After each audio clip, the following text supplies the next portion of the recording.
Hi teachers, this quick video is going to walk you through what an extension is, how to install an extension, and the basics for using extensions. So extensions are things that exist in Chrome. They extend the capability of your Chrome browser.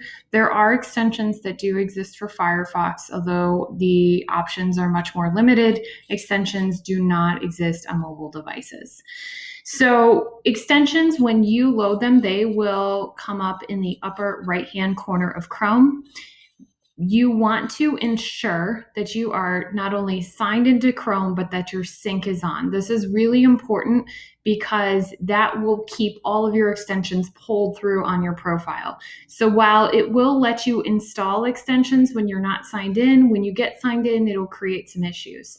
The other nice thing is I can now go sign in to my Chrome profile on any computer in the world. As long as I'm on a computer, I will get all of my extensions loaded there. I don't need to reinstall them. So they stick with your profile if you ensure that your sync is on. You do want to make sure when you get signed in, there will be a box that pops up and asks you if you want to link your data. Yes, you need to link your data. So once you have your profile signed in, you'll head over to the Chrome Web Store. You can get there by Googling it or by going to chrome.google.com/web store. In the web store, it should automatically direct you to the forknolmstead.org page. This knolmstead.org page are the things that we have added that students are allowed to add to their profiles.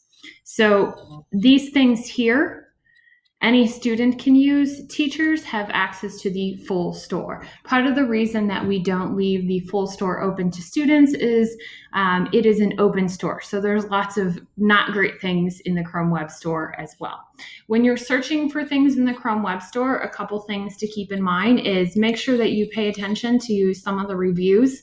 If the reviews are constantly saying this doesn't work or it crashes all the time, that may not be something that you want to install. The other thing to keep in mind is extensions slow down your browser. The more you have running, the slower your browser might get. So there is something that you can do in order to combat that and help you manage all those extensions so you can still use a ton of them, but you don't have to have them always running. The other thing to keep in mind is there have been extensions out there that can actually crash or corrupt your Chrome browser. So that's why you want to make sure you read the reviews. I've only had that happen once. It was a real easy fix. I had Chrome uninstalled and reinstalled on my machine. Because I was signed in and syncing, I didn't need to do anything else. So real easy for me to work through. One thing I am going to suggest is you go, and the link to this extension will actually be in this Google Classroom assignment. But if you are not in the Google Classroom assignment, you will want to search the Chrome Web Store for Extensions Manager Switcher. And it will be this top one here that has the on-off switch. When you install it, I think it looks like a little bug instead of a switch.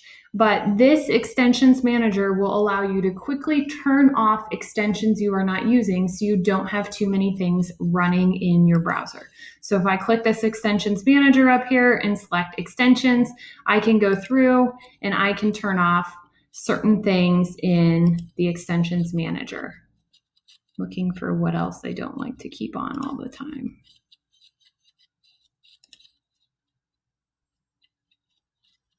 So some of the things I keep on regularly are Screencastify, my Save to Drive extension, the extensions manager itself, Bitmoji, Tab Resize, and a couple of others. I like my emoji extension so that I can quickly get my emoji keyboard. So you can turn on and off things at any time, but if they're turned off, they're not running and using that memory in your Chrome browser. So it's not going to slow down your browser.